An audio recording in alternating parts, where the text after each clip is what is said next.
Well, good morning, church. How are you guys today? Good. Hey, third, fourth, fifth grade, junior high, you guys are dismissed. Thanks for hanging out with us.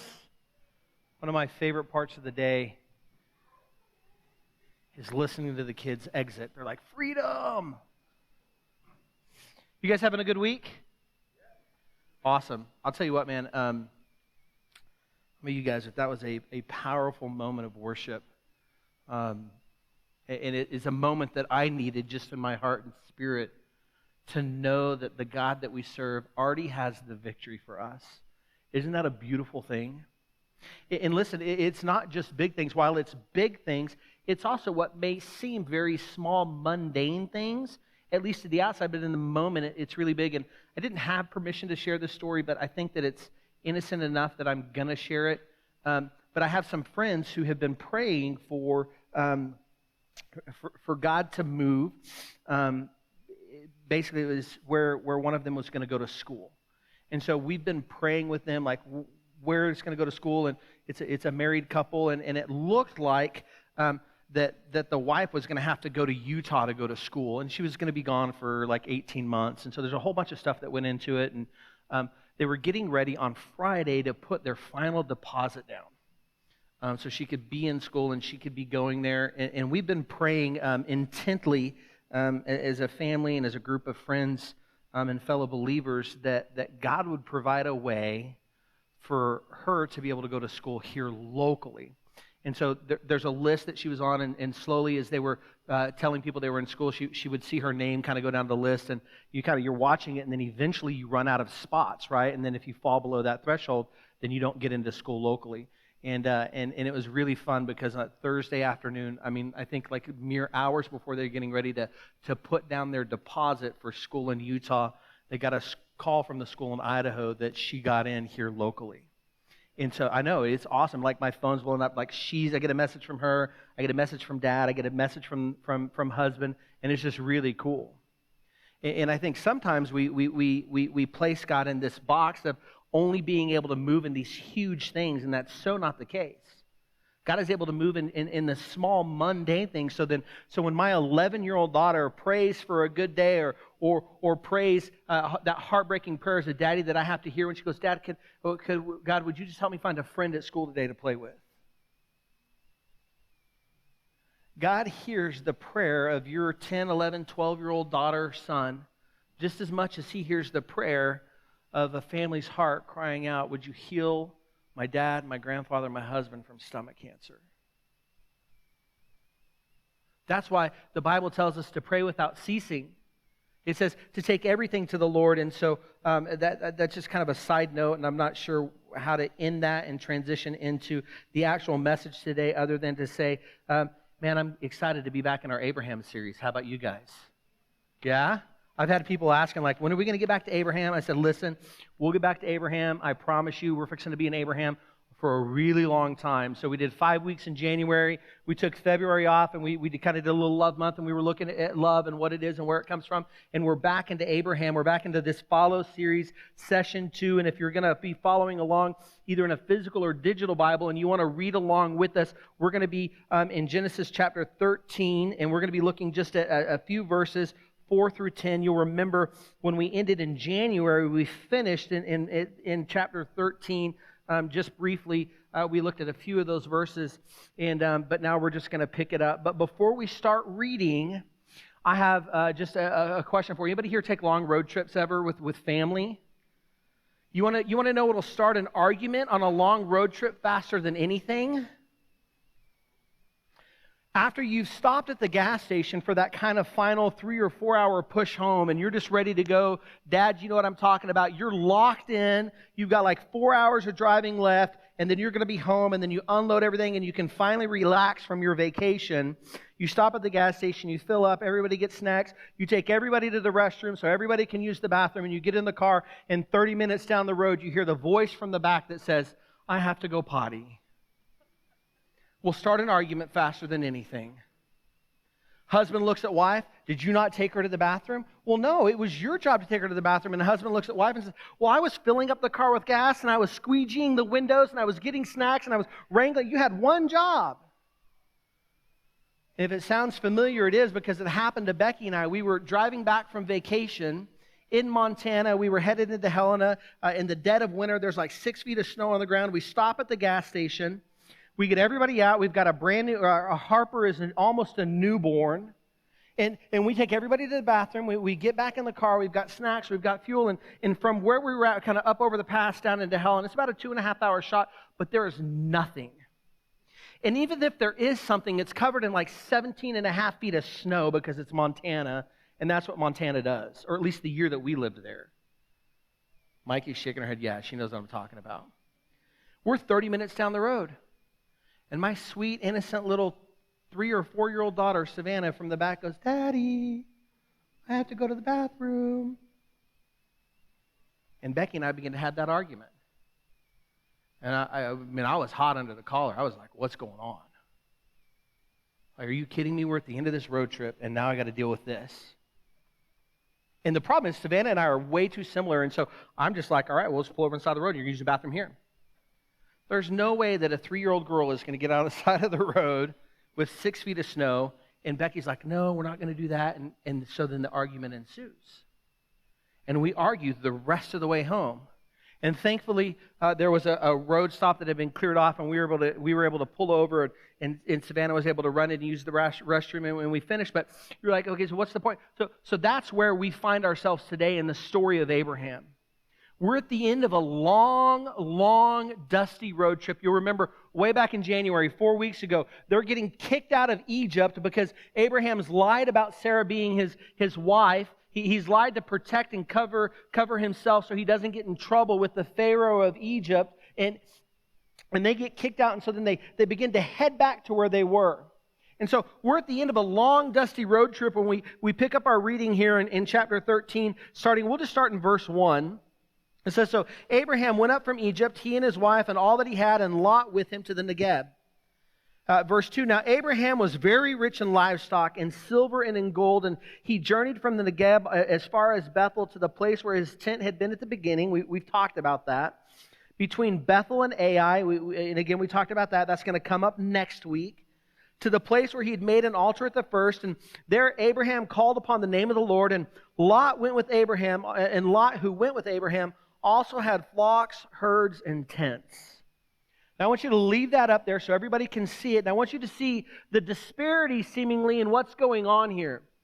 We're at the end of a long, dusty road trip, man. Guys, so they didn't have like nice air-conditioned cars that cost, $130,000. We saw one, a dream car, till I realized how much it cost this week in the parking lot. Cooper looked it up, and he's like, Dad, that ain't ever happening. You just might as well forget about it. But I want you to look at the difference here. Verse 2, Abraham, and I don't know if you kind of underline stuff, but Abraham was very rich. And not just rich, but he was very rich. And very rich in 3 specific categories. It says that he was rich in livestock, which is of high value, right? To be able to feed your family, provide for your family. He was very rich in silver, and he was very rich in gold. Plus, we know from earlier readings that he also acquired a bunch of servants while he was living in Haran. Abraham just has it all. Okay, he's got everything. He's the man. He's servants that get stuff for him. Like he doesn't have to pitch his own tent. Somebody does that. And then he's got Lot kind of coming along with him, right? If you think about it, Lot's the cousin that nobody wants to sit at the grown-up table at Thanksgiving. And how does Genesis describe Lot? It says, and Lot, who went with Abram, also had flocks, herds, and tents. Abraham is very rich in livestock, silver, and gold. And poor old Lot, all he has is flocks, herds, and tents. He has so much less than Abraham that they get to kind of combine everything for Abraham and livestock. And if when they describe it for Lot, they have to break it apart. He's got flocks and he's got herds. And when we read Scripture, it tells us a lot, and we have to be careful about what's not there in reading into it too much. But I think God uses real people as examples for specific purposes, because when I read a story like this, I put myself in the middle of that story. And I go, if I was in that story, who would I most identify with? Or who would I want to identify with might be the better question. And the person that I wish that I identified with, I wish that I identified with Abraham. Can I get an amen? If anybody were to describe me as being rich in livestock, silver, and gold, let's go. I can get behind that. But sadly enough, the person that I identify most with is Lot. And not because he just had flocks, herds, and tents, but because of what I can only imagine he felt like. Right? These are real people with real human emotions. And so while it doesn't tell us what's going on in Lot's mind, and we have to be a little bit careful, we can ask ourselves that very real question. If I was in this place, if this was me in the story, if it was Abram and Jason, how would I feel if I was in Lot's place? And I'm going to tell you right now, the thing that I feel would be envy. I would feel some jealousy towards Abraham. Man, I'm younger. I'm better looking. Why does he got all this stuff? And not just the possessions, but God is talking to him. Why did God choose him? He's not any better than I am, but he's very rich in livestock, silver, and gold. And all I've got is flocks, herds, and tents. I mean, can I at least get a little bit of like copper or something here? What's going on? And so I struggle with this idea that I would be envious, I would be jealous of what Abraham has.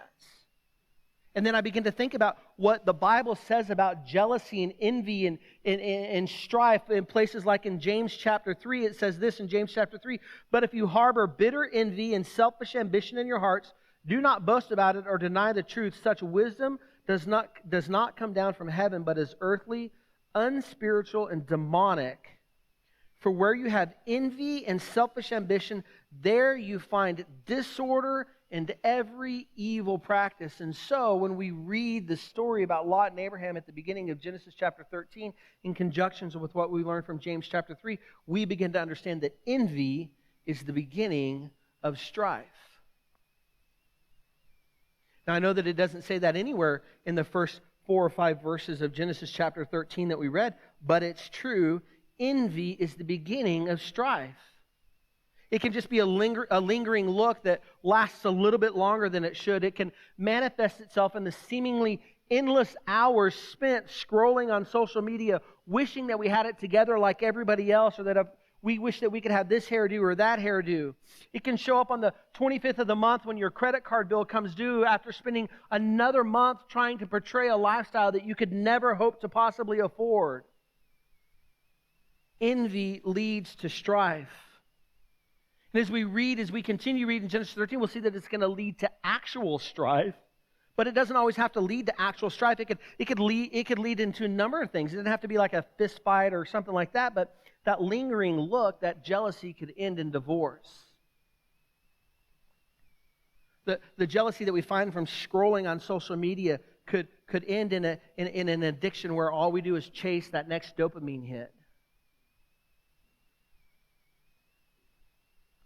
Strife can be external with another person. Strife can be internal within yourself. And whether it's external where you have strife with somebody or it's an internal strife that you have, it's all ultimately going to lead to you being at strife with God, to being at war with Him. And I'm going to tell you right now, being at war with God is a bad place to be. You don't want to be there. Strife is the beginning of envy. Or envy is the beginning of strife. I got that backwards. Sorry. Get excited. I'm ready to go. Let's continue reading verse 6 in Genesis 13. So Lot went with Abraham, had flocks, herds, and tents, so that the land could not support both of them dwelling together. For their possessions were so great that they could not dwell together, and there was strife between the herdmen of Abraham's livestock and the herdsmen of Lot's livestock. And at that time, the Canaanites and the Perizzites were dwelling in the land. We'll get to that here in a little bit. That's going to be in a couple of years. We'll talk about what that means. But this wasn't just a simple disagreement. This was an agreement or disagreement that would have and could have led to a lawsuit. It could have led to a loss of life.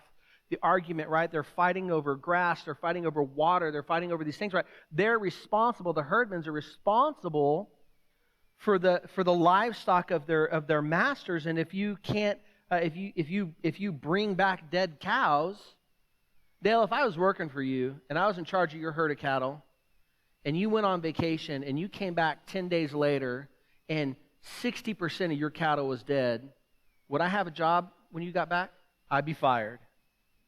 But back then it's a little bit worse, right? So then think about it. The strife begins, that they begin to fight back and forth. No, Abraham's older. He's the uncle. He gets to, his cattle gets to go first. And then the other guys are like, well, no, if they take all the water, then what's going to happen? And so this argument ensues and this strife begins. And it becomes a very real problem. And Abraham would have had every right to say, hey, listen, dude, I'm the elder. You show respect to me. I'm taking all of this. You can take your cattle and you can take everything and you can go wherever you want. But my cattle, my servants get first dibs on everything. He would have been within his right back in those days to have done that. But that's not what Abraham did. That's not the choice that he made. Abraham chose to become a peacemaker. Instead of claiming what could have been rightfully his, he chose instead to take the high road. And as we get into the rest of the message today, I want you to remember that high road versus the low road, because next week we're going to look at what happens when you take the low road and what it leads to. But let's keep reading. Let's look at what Abraham did. Verse 8. And Abraham said to Lot, let there be no strife between you and me, and between your herdsmen and my herdsmen, for we are kinsmen. Is not the whole land before you? Separate yourself from me. If you take the left hand, then I will go to the right. If you take the right hand, then I will go to the left. Like, right? To be a peacemaker, the first thing that we see that Abraham does is Abraham didn't seek the best for himself. If you want to be a peacemaker, you can't seek the best for yourself. He let Lot choose without limits. He said, you go left, I'll go right. You pick whatever you want, and I'll take what's left over. He didn't seek the best for himself, and that runs counterintuitive to what the world would say today, right? I look at bestseller lists all the time. I look at scientific studies all the time. I don't ever see anybody, there ain't nobody preaching that right now. I mean, I guess I am, so. The world says to get yours while you can get it. Jesus says whoever finds his life will lose it, but whoever loses his life for my sake will find it. The world says no one's going to help you. You have to help yourself. You have to pick yourself up by your bootstraps. It's the American dream. You believe it. You want it hard enough, bad enough. You can just go make it for yourself. And Jesus says in Philippians 2 through the Apostle Paul, do nothing from selfish ambition. Do nothing from selfish ambition or conceit, but in humility count others more significant than yourself. Let each of you look not only to his own interests, but also to the interests of others.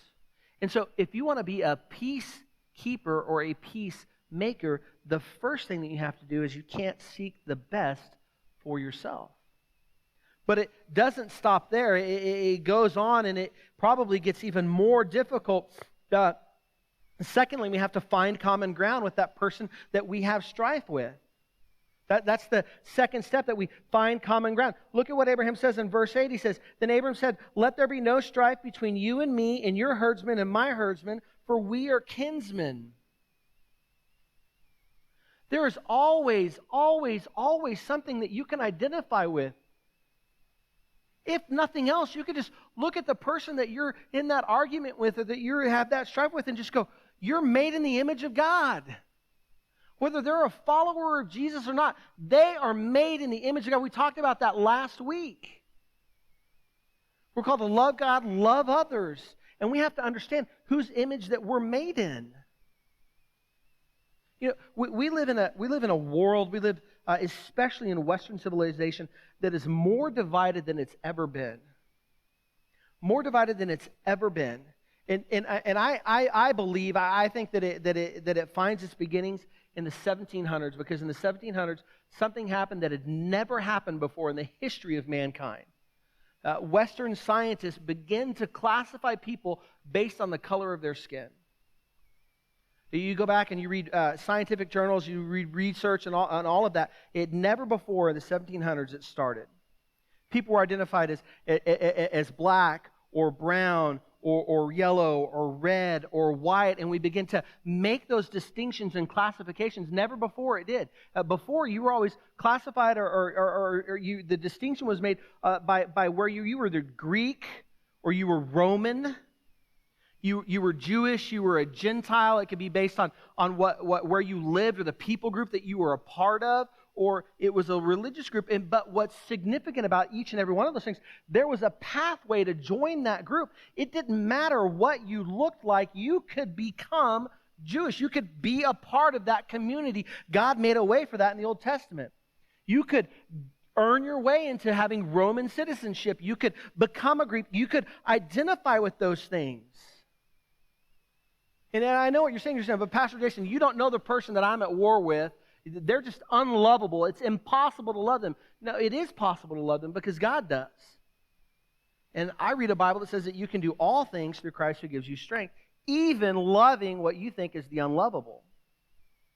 And I know everybody has that person in your mind. You know exactly who I'm talking about for you.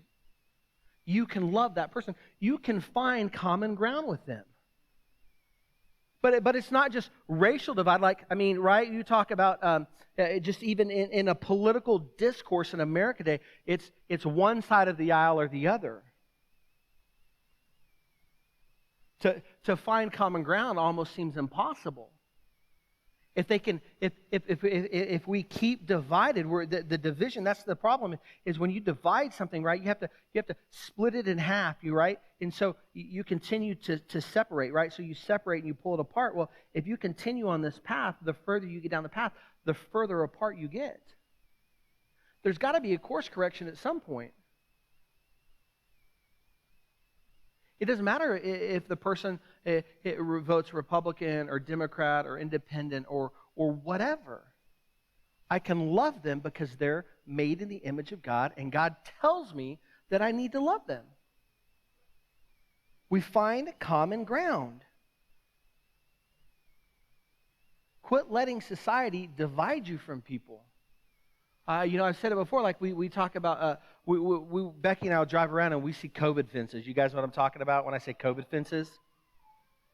I think 90% of the people, when COVID happened and they got the money from the government, they went and bought lumber and built a fence. Anybody do that? I know I did. I may be the only one who raised my hand, but I did. But we'll drive around town and we see, and I'll go like, well, there's a COVID fence. And you can tell it's a COVID fence because of how weathered it is and how tall it is. You know what we need to do? We need to quit building higher fences and we need to build longer tables. Quit building fences to keep people out and get a bigger table. Invite somebody over for dinner. Invite somebody over for a game night. Invite somebody to come hang out. Open up your front yard for a barbecue. Quit having a backyard barbecue. Have a front yard barbecue. Invite people over. I used to always look at those fences on Instagram. You see them, right? I don't know if you've ever seen them, but like the fence will fold like that, and it sets up, and there's a little table, and like the neighbors are having like a barbecue, and I'm like, oh, that'd be so sweet, and I'm like, yeah, but my neighbors. Want to be a peacemaker? You can't seek the best for yourself. You have to find common ground. And finally, the third step, you just got to seek to end the strife. And that's going to look at a couple of different ways, right? Let's just read it. It said, and thus they separated from each other at the end of verse 11 and verse 12. Abraham settled in the land of Canaan, while Lot settled among the cities of the valley, and he moved his tent as far as Sodom. Now the men of Sodom were wicked, great sinners, and they were against the Lord. Now listen, there is a difference between ending strife and winning. God's not calling you to win. He's already won. Winning is not the point. Giving God glory is the point. Let me say that again. Winning is not the point. Giving God glory is the point. Sometimes the best way that you can give God glory is simply just walk away. It's this idea of forgiveness and reconciliation. It only takes one person to forgive.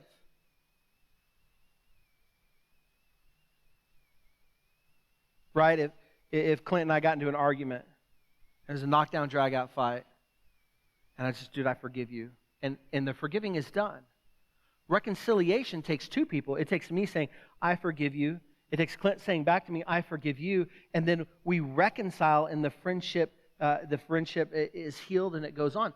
It's not about winning the argument. It's about reconciling it. But sometimes you just have to walk away. It's okay to walk away from an argument. You realize that. You understand that, right? You can do that. Even if you're married, even if you're a married couple, you can walk away. So I want to fight and argue till the problem's solved. Anybody else like that? That's me. I just want to talk about it till the problem is solved and done. That is not my wife. My wife needs time to think and process, and typically when she does that, she starts to clean so she can think about it. So I learned very early on that if I felt like the house was dirty, just start a fight with my wife and she would go clean. Come on, guys, that's a joke. Some of the wives were like, are you kidding me right now? Listen, that's a joke, I promise. But we were living in Texas. Cooper was young, still like less than a year maybe. Becky was pregnant with Savannah. And we got into an argument. And she tried to walk away. And I kept following her. And I kept trying to solve the problem. Like I wanted to stay in. And she knew this instinctually. She just kept walking away. And then finally what broke through to me is she looked at me and she said, listen, I love you, but I don't like you very much right now. And that was like a dagger to my heart. But it was good to hear. She loved me, but she didn't like me that much in the moment. And it's okay. You can love somebody and not like them. You can like somebody and not love them. It's okay. It's okay to walk away. It's okay to remove yourself from that situation. And if you're trying to figure out, like, how do I remember how to do this? I'm going to give you some of the greatest theological words ever written in the 21st century from a Disney princess movie. Let it go. Let it go. Just let it go. Walk away and let it go. That doesn't mean that you don't have to come back to it. But let it go. Just walk away. I got to get going here. Number two, if you're just gonna end the strife, you have to quit living in an echo chamber. So what do I mean by this? I mean, if all you ever read and watch is stuff that tells you you're right, your potential for strife is going to be great. It's going to be huge. It's going to be significant. If all you ever have around you is people telling you how awesome and wonderful you are, they're lying to you because you're not awesome and wonderful. You're messed up. You're awesome and wonderful, but you're also messed up. Quit living in an echo chamber. Quit. Just right. I mean, unfortunately, my dad, man, everything in his life is based on what Fox News says, and I may be touching on a sore note here, but he's wrong. He can't judge his life based on what Fox News says is right or wrong. You can only judge your life based on what the Bible says is right or wrong. Fox News is garbage compared to God's Word. I'll say it every day.